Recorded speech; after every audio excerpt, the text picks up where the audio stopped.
नमस्ते विद्यार्थी मित्रों। धोरण 8 सामाजिक विज्ञान विद्यार्थी मित्रों આપણે પ્રકરણ 6 એટલે કે માનવ સંસાધન। વિદ્યાર્થી મિત્રો આજનો આપણો પ્રશ્ન છે સ્ત્રી પુરુષનું માળખું એટલે કે જાતિ પ્રમાણ। તો વિદ્યાર્થી મિત્રો ભારત દેશની અંદર 1000 પુરુષ હોય સ્ત્રીઓનું પ્રમાણ કેટલું છે એને આપણે જાતિ પ્રમાણ કહીએ છીએ। એની વ્યાખ્યા આપણે જોઈએ તો जाति प्रमाण एटले दर हजारे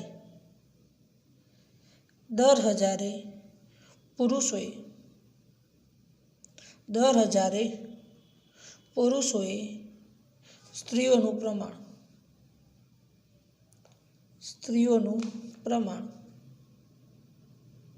तेने जाति प्रमाण कहे छे। विद्यार्थी मित्रों तो भारत देशनी अंदर 10,000 पुरुषों स्त्रीओनुं प्रमाण एने आपणे शुं कहीए छे जाति प्रमाण। विद्यार्थी मित्रों भारत देश में जाति प्रमाण घटतुं ज जाय छे एटले के 1000 पुरुषों स्त्रीओनी संख्या घटती ज जाय छे। सामान्य रीते आपणे 2011 ની આપણે વાત કરીએ तो भारत में 1000 पुरुषोए स्त्रीओनी संख्या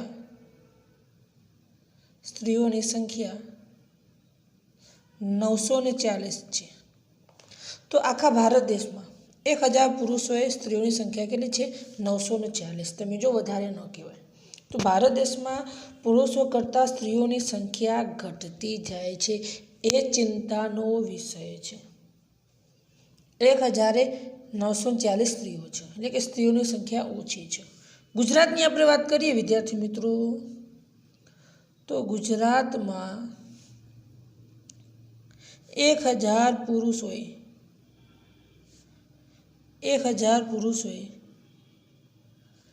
स्त्रीओनी संख्या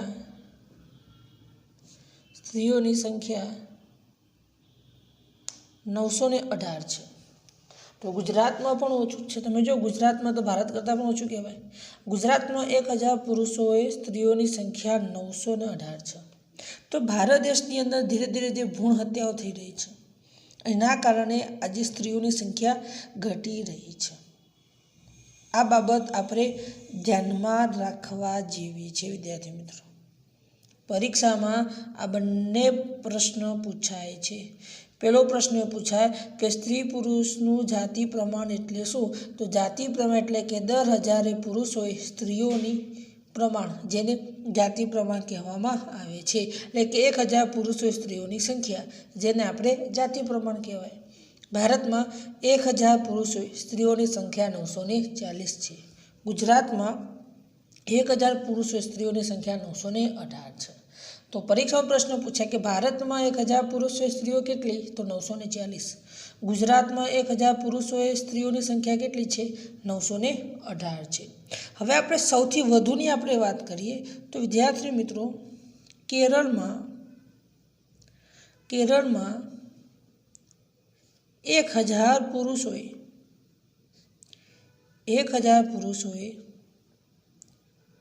स्त्रीओनी संख्या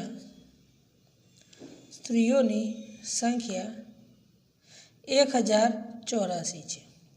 तो विद्यार्थी मित्रों भारत में केरल जेवुं राज्य है कि ज्यां आगळ सौथी वधु स्त्रीओनी संख्या है त्यां 1000 पुरुषों 1084 संख्या है। कारण के विद्यार्थी मित्रों स्त्रीओनुं प्रमाण केरल में वधारे होवानुं कारण शुं खबर छे। केरल में साक्षरतानुं प्रमाण वधारे छे, जागृतता है, त्यां स्त्री पुरुष वच्चे कोई भेदभाव नहीं। एना कारणे केरल में 1000 पुरुषों 1084 संख्या है। हवे परीक्षा में प्रश्न पूछाय कि कया राज्य में जाति प्रमाण वधारे छे।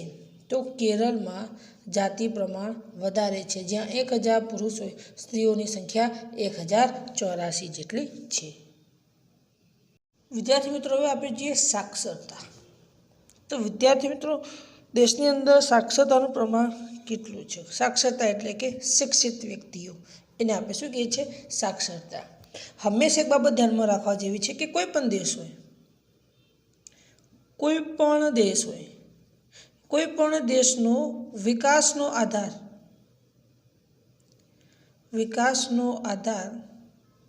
આધાર દેશના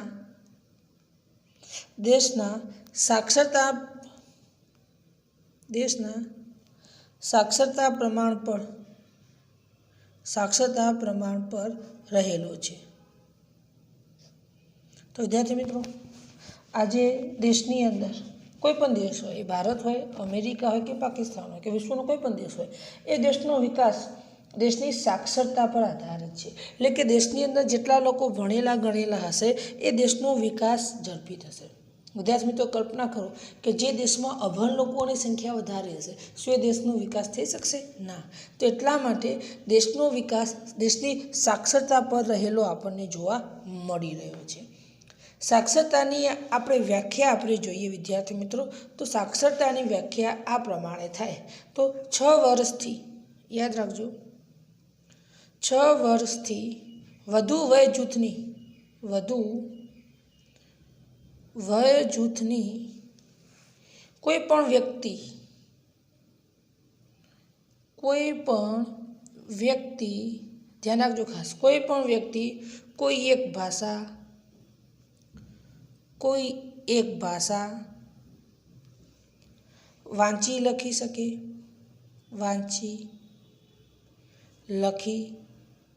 લખીને સમજી શકતી હોય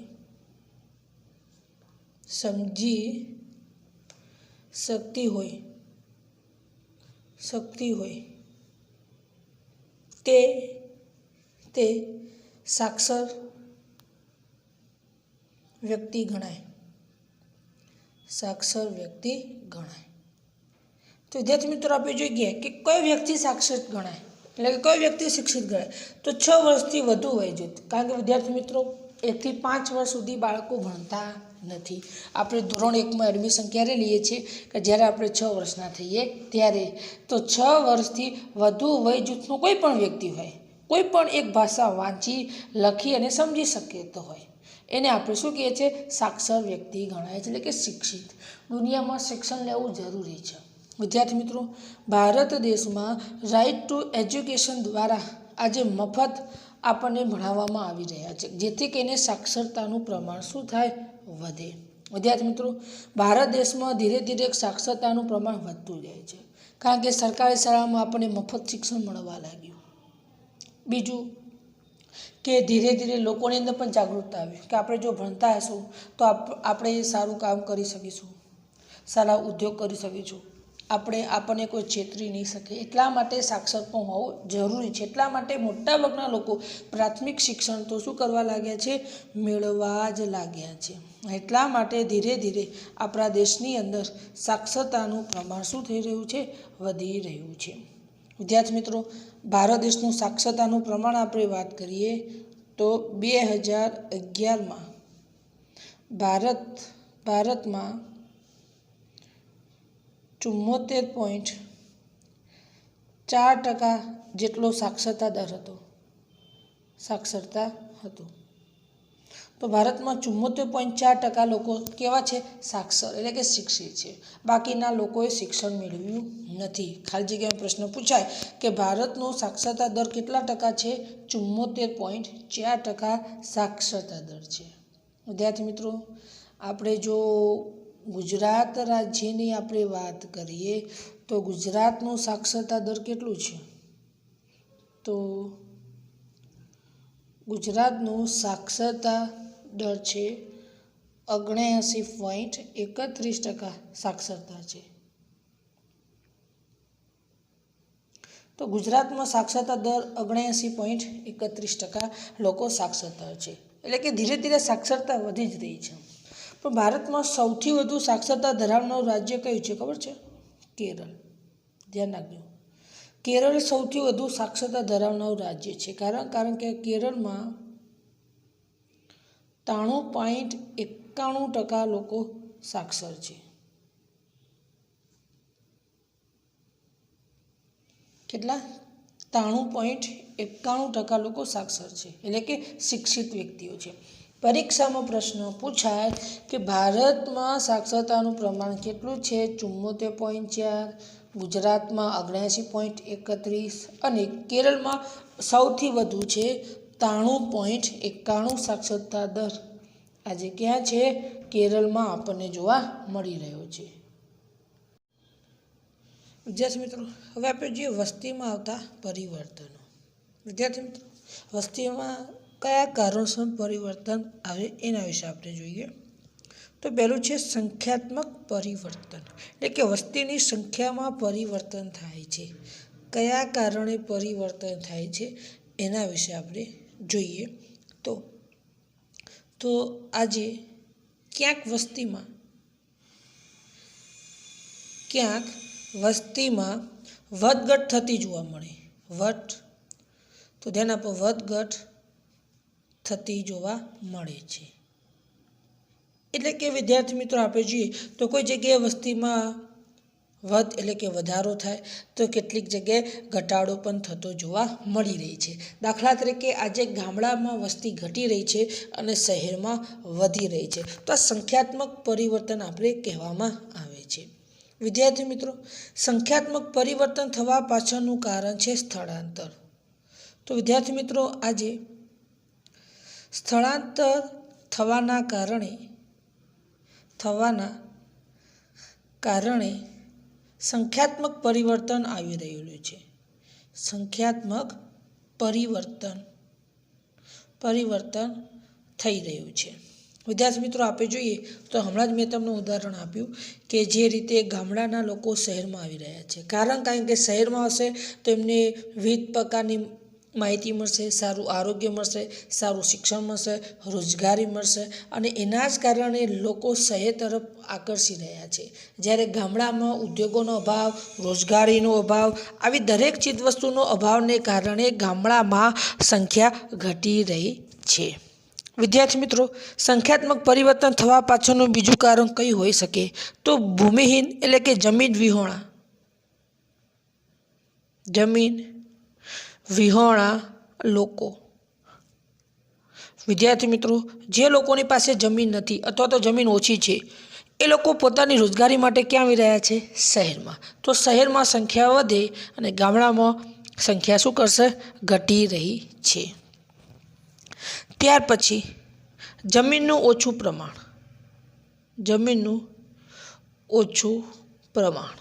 વિદ્યાર્થી મિત્રો, તમે ગામડામાં જાઓ તો મોટાભાગના લોકો શહેરમાં એ જ લોકો જઈ રહ્યા છે કે જેમની પાસે કાં તો જમીન નથી અથવા તો જમીનનું પ્રમાણ કેવું છે? ઓછું છે. એ લોકો ગામડામાંથી શહેર તરફ આવી રહ્યા છે, જેના કારણે સંખ્યાત્મક પરિવર્તન થાય, એટલે કે ગામડામાં વસ્તી ઘટે અને શહેરમાં સંખ્યા વધે. ત્યાર પછી શહેરીકરણ. વિદ્યાર્થી મિત્રો, આજે શહેરીકરણ થવાને કારણે ઘણા બધા લોકો શહેર તરફ આકર્ષી રહ્યા છે. કારણ કે શહેરમાં સારું શિક્ષણ, રોજગારી, ઉદ્યોગ ધંધાઓ આપણે બનાવી શકીએ છીએ અને એટલા જ માટે આજે શહેરીકરણના કારણે પણ દેશની વસ્તીમાં વધઘટ થઈ રહી છે. એટલા જ માટે આજે દેશની અંદર સંખ્યાત્મક પરિવર્તન આવી રહ્યું છે. તો વિદ્યાર્થી મિત્રો આપણે જોઈ ગયા કે સંખ્યાત્મક પરિવર્તન આવવા પાછળનું કારણ પહેલું તો કયું છે? તો સૌથી પહેલાં સ્થળાંતર. ત્યાર પછી જમીન વિહોણા લોકો, એટલે કે જેમની પાસે જમીન નથી, જમીનનું ઓછું પ્રમાણ અને શહેરીકરણ. આ દરેક બાબતોને કારણે લોકો ગામડું છોડીને શહેરમાં આવી રહ્યા છે અને એટલા જ માટે આજે વસ્તીમાં વધઘટ જોવા મળે છે. એટલે કે દર વર્ષે ગામડાની સંખ્યા ઘટતી જાય છે અને શહેરમાં વસ્તીની સંખ્યા વધતી જાય છે. આ સ્થિતિને આપણે સંખ્યાત્મક પરિવર્તન કહીએ છીએ. વિદ્યાર્થી મિત્રો, હવે આપણે જે ગુણાત્મક પરિવર્તન એટલે કે વ્યક્તિના રહેણીકરણીમાં, વ્યક્તિના વિચારોમાં આવતા પરિવર્તનને આપણે ગુણાત્મક પરિવર્તન કહીએ છીએ. એટલે કે વ્યક્તિના જે ગુણ છે, જે સંસ્કાર છે, એમાં જે પરિવર્તન આવે છે એને આપણે શું કહીએ છીએ? ગુણાત્મક પરિવર્તન. પણ આપણે વ્યાખ્યા આપણે જોઈએ તો વ્યક્તિના વિચાર અને સ્વભાવ, વ્યક્તિના વિચાર ત્યાર પછી વ્યક્તિનો સ્વભાવ, રહેણી કરણી, જીવનશૈલીમાં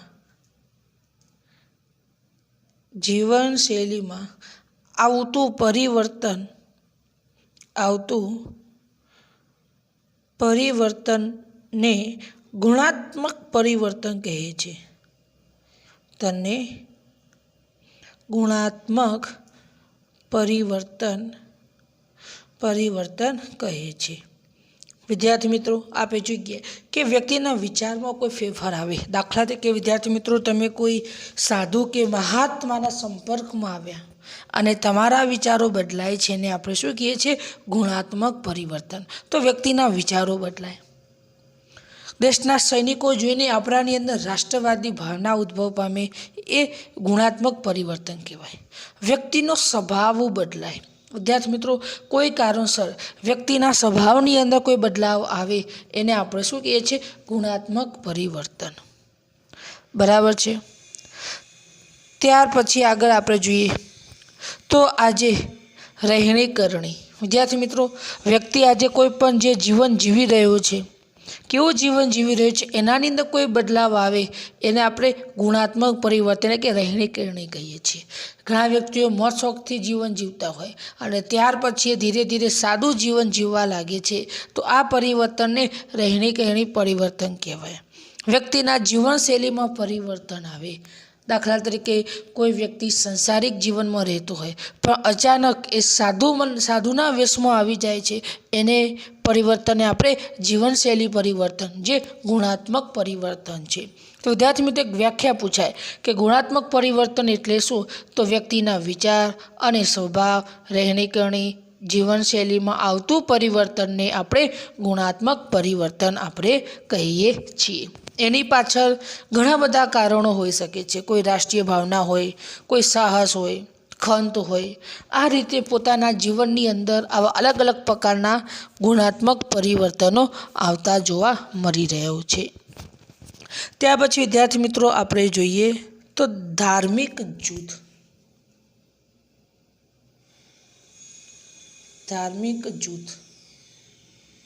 વિદ્યાર્થી મિત્રો, વિશ્વની અંદર સૌથી વધુ અલગ અલગ ધર્મ ધરાવનારો કોઈ દેશ હોય તો કયો દેશ છે? ભારત દેશ છે. એટલા માટે આજે ભારત દેશ, ધ્યાન આપજો, ભારત દેશ સર્વધર્મ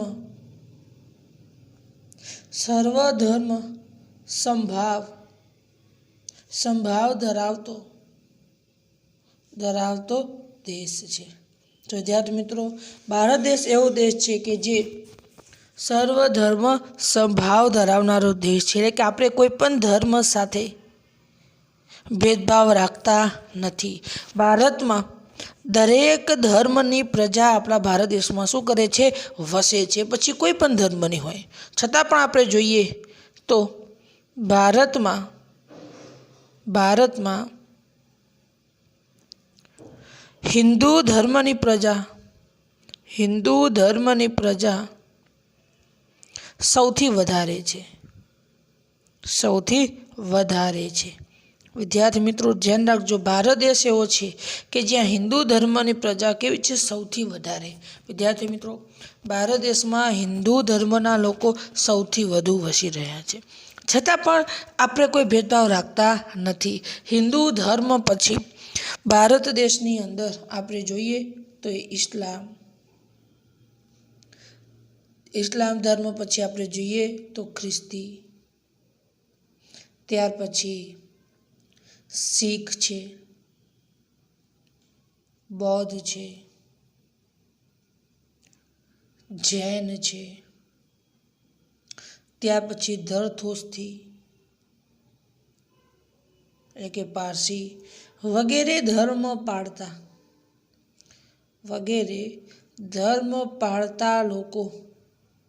પાળતા લોકો વસે છે.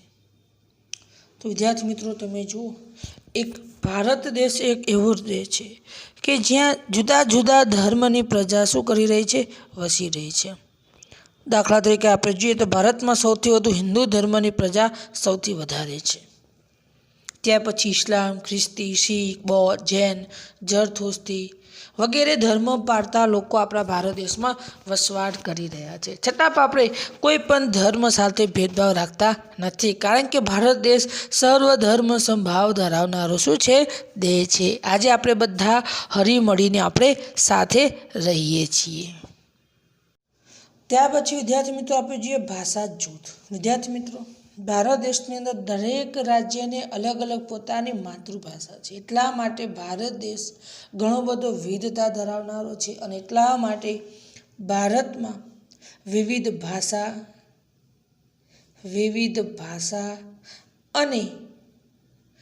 અને બોલીઓ બોલાય છે. વિવિધ ભાષા અને બોલીઓ બોલાય છે. તમે જુઓ વિદ્યાર્થી મિત્રો, એક ભારત દેશ એવો છે કે જ્યાં આગળ દરેક રાજ્યમાં પોતપોતાની અલગ અલગ માતૃભાષા છે.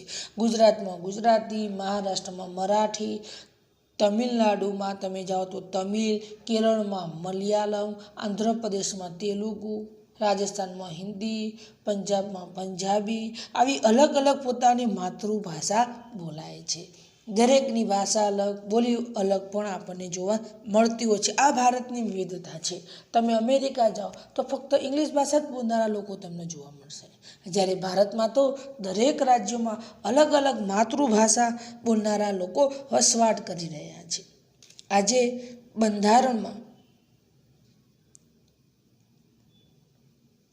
બંધારણ મુજબ હાલ 22 માન્ય ભાષાઓ છે. વિદ્યાર્થી મિત્રો, આજે ભારત દેશના બંધારણે 22 જેટલી ભાષાઓને માન્યતા આપી છે કે જેનો ઉપયોગ વિવિધ વહીવટી કાર્યમાં પણ આપણે કરી શકીએ છીએ. તો યાદ રાખજો, ખાલી જગ્યામાં પ્રશ્ન પૂછાય કે બંધારણે ભારતની અંદર કેટલી ભાષાઓને માન્યતા આપી, તો 22 જેટલી ભાષાઓને માન્યતા આપવામાં આવેલી છે. યાદ રાખજો, 22 જેટલી ભાષાઓને માન્યતા આપેલી છે. આગળ આપણે જોઈએ વિદ્યાર્થી મિત્રો, તો આજે હિન્દી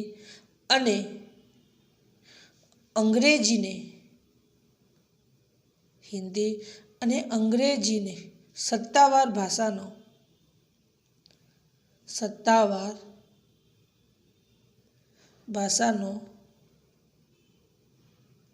દરજ્જો આપવામાં આવ્યો છે. વિદ્યાર્થી મિત્રો, આજે આપણે જોઈએ તો હિન્દી અને અંગ્રેજી ભાષાને સત્તાવાર ભાષાનો દરજ્જો આપ્યો, એટલે કે ભારત દેશના વહીવટમાં કાં તો હિન્દી ભાષા ઉપયોગ થાય કાં તો અંગ્રેજી, આ બે ભાષાઓનો ઉપયોગ કરવામાં આવી રહ્યો છે. તો યાદ રાખજો, ખાલી એક ગુણમાં પ્રશ્ન પૂછાય કે ભારતની અંદર ધ્યાન આપજો, કઈ બે ભાષાઓને સત્તાવાર ભાષાનો દરજ્જો આપ્યો? તો હિન્દી અને અંગ્રેજી ભાષાને સત્તાવાર ભાષાનો દરજ્જો આપ્યો. એટલે કે ભારતનો વહીવટ બે ભાષામાં થાય, કાં તો હિન્દીમાં થાય કાં તો અંગ્રેજીમાં. બંનેમાંથી કોઈ પણ એક ભાષામાં તમે સમગ્ર ભારત દેશનો વહીવટ તમે કરી શકો છો. વિદ્યાર્થી મિત્રો, આજે ભારતમાં ભાષાના આધારે રાજ્યોની રચના થઈ છે. દાખલા તરીકે ગુજરાતી ભાષા એટલે કે ગુજરાત, મરાઠી ભાષા એટલે કે મહારાષ્ટ્ર, તમિલ ભાષા એટલે કે તમિલનાડુ. આમ ભાષાના આધારે પણ રાજ્યોની રચના થઈ છે. પણ ખાલી જગ્યામાં યાદ રાખવાનું છે કે બંધારણે 22 માન્ય ભાષાઓ આપેલી છે. હિન્દી અને અંગ્રેજી ભાષાને સત્તાવાર ભાષાનો દરજ્જો પ્રાપ્ત થયો છે. વિદ્યાર્થી મિત્રો, હવે આપણે જોઈએ આરોગ્ય જૂથ. તો આરોગ્ય જૂથ એટલે શું? એટલે કે માનવીનું આરોગ્ય એટલે શું? તો આપણને વ્યાખ્યા આપણે જોઈ લઈએ. તો માનવીનું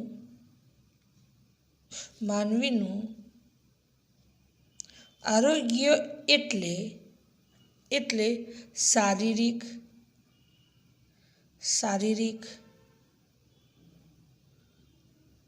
માનસિક, આર્થિક, સામાજિક અને આધ્યાત્મિક, ધ્યાન રાખજો, અને આધ્યાત્મિક તત્વો સાથેની સમૃદ્ધિને આરોગ્ય કહેવાય. આરોગ્ય કહેવાય. વિદ્યાર્થી મિત્રો, આરોગ્ય એટલે સામાન્ય રીતે આપણા શરીરમાં આપણને કોઈ રોગ ન થાય એવું નહીં. આરોગ્ય એટલે શારીરિક, એટલે કે આપણું શરીર પણ શુદ્ધ હોવું જોઈએ, આપણું માનસિક પણ શુદ્ધ હોવું જોઈએ, કે કોઈ પણ વ્યક્તિ માનસિક રીતે તણાવ કે ટેન્શન ન અનુભવતો હોય. આર્થિક એટલે કે દેશમાં ગરીબીનું પ્રમાણ ઓછું હોય. દરેક વ્યક્તિ આર્થિક રીતે શું હોય? સદ્ધર હોય. સામાજિક એટલે કે સમાજમાં દરેક વ્યક્તિને સમાન ગણવામાં આવતા હોય. ઉચ્ચ નીચના ભેદભાવો ન હોય. આધ્યાત્મિક તો લોકો આધ્યાત્મિક માનનારા હોય, જુદા જુદા ધર્મ પાળનારા હોય. આવી સમૃદ્ધિને આપણે આરોગ્ય કહીએ. તો આરોગ્યમાં દરેક વસ્તુનો સમાવેશ થાય. એ પછી શારીરિક હોય, માનસિક હોય, આર્થિક હોય, સામાજિક હોય કે આધ્યાત્મિક હોય. આ દરેક બાબતે વ્યક્તિ સમૃદ્ધ થશે. આ દરેક ક્ષેત્રે વ્યક્તિનો વિકાસ થશે. એને જ આપણે આરોગ્ય કહીએ છીએ. બાકી આરોગ્ય કહી શકાતું નથી. તો વિદ્યાર્થી મિત્રો, એક આ બાબત પણ ધ્યાન રાખવાની છે. આરોગ્ય એટલે કે શારીરિક, માનસિક, આર્થિક, સામાજિક અને આધ્યાત્મિક તત્વોની જે સમૃદ્ધિ, એટલે કે વ્યક્તિ દરેક ક્ષેત્રે સુખી હોવો જોઈએ. શારીરિક ક્ષેત્રે, માનસિક ક્ષેત્રે, આર્થિક, આ દરેક ક્ષેત્રે વ્યક્તિ સમૃદ્ધ હશે તો જ વ્યક્તિ પોતાનો વિકાસ સાધી શકશે. અને એટલા માટે કહેવામાં આવેલું છે કે આજે દેશની જે વસ્તી સમૃદ્ધ હશે, તાલીમબદ્ધ હશે, તો એ દેશનો વિકાસ કેવો થશે? ઝડપી થશે. અને એટલા માટે આજે સરકારે ઘણી બધી યોજનાઓ પણ અમલમાં મૂકી છે. પોષક આહાર, બાળકોની સારવાર સસ્તી થાય, આવા પ્રકારના કાર્યક્રમો સરકાર દ્વારા ઘડવામાં આવી રહ્યા છે, જેથી કરીને માનવનો વિકાસ થાય.